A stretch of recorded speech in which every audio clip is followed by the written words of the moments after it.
Unlike the case with public companies, the vast majority of folks who either own or operate private companies are really not that comfortable with the sorts of transaction situations that we often get brought in to help them with. The last thing in the world that they need is someone pushing them toward a transaction that they're actually not that comfortable with. It is incumbent on us to make them comfortable and to work them through the process so that ultimately the stress level is lower, the anxiety level is lower, and we can get to a successful outcome. How do we do that? Well, typically, when we first interact with a client, we look at what their objectives are, we look at what their goals are, we look at what their constraints are, and frankly, give them some advice up front as to what they're facing and what the range of options might be. In many cases, we'll actually do some preliminary work to sort those options out and help them make a better decision as to which transaction avenue to pursue. The whole point, though, is to lower the temperature, lower the stakes so that people can make really good decisions. Once you get to the point where you've designed a transaction, having gone through a rigorous process in a lower pressure environment makes all of that better.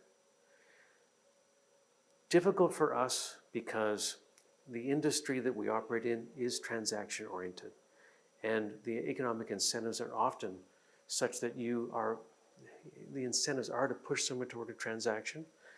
The difference between how we approach these and how other folks often approach those situations is actually what makes us different. We're not really interested in high pressure situations. We're not really interested in pushing people too hard because we want to make a fee. Other people can operate that way, and we simply choose not to. Our bread and butter every day is mining, oil and gas resources. But there's a big part of the Canadian economy that doesn't fall in those categories. And, right in the industrial heartland of Ontario, there's a huge market of private businesses that, have the same needs. They need capital, they need transition planning, whatever you want to call it. And there are a couple of big things that are really happening in that market right now. Reshoring is a big theme that we're seeing. I'd say for the first 20 years of my career, we looked at manufacturing businesses all being hollowed out of Canada. Businesses being shut down, manufacturing capacity being scuttled and shuttered. And with everything that's going on globally today, that's very much reversing. There are lots of facilities that have a new lease on life, but that needs capital, that needs expertise, that needs a bunch of things that potentially somebody who is operating an industrial business doesn't necessarily have access to. They may not have access to the right capital.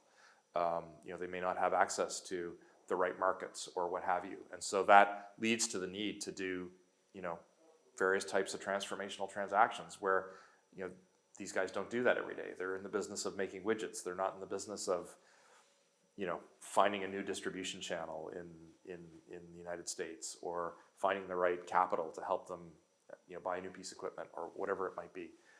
So that's the first thing.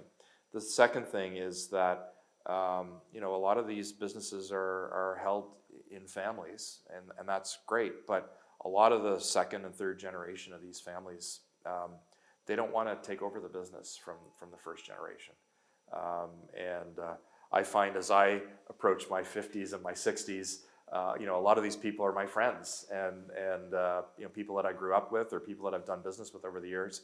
And all of a sudden they find themselves with a great business, and they know that they have to do something with it for the benefit of their family. And the base case assumption that the children are going to take it over just doesn't seem to be really prevail in the great majority of cases. And so what that means is that they have to do something else with it. They have to figure out a way to ultimately create liquidity in that business. And that doesn't necessarily mean selling it. It may mean that they want to grow it for a period of time, because that's the right thing for the business. But the challenge there is that as these owners age in place and try to figure out how they can exit these things kind of reasonably, they want to take some risk off the table. So maybe there are various intermediate stages that that they need to pursue. Maybe they need a capital partner to make a few acquisitions to make the business bigger, to make it more appealing to a larger strategic buyer. And so again, because we embrace challenge, and because our DNA is helping people, we love to get in there with these business owners and come up with kind of the right solution. And that might take 5 years, it might take 10 years. And because we position ourselves that way, because we're there to help people, we're not there to find the next transaction 3 months from now. We find we're really good partners for these owners of diversified businesses.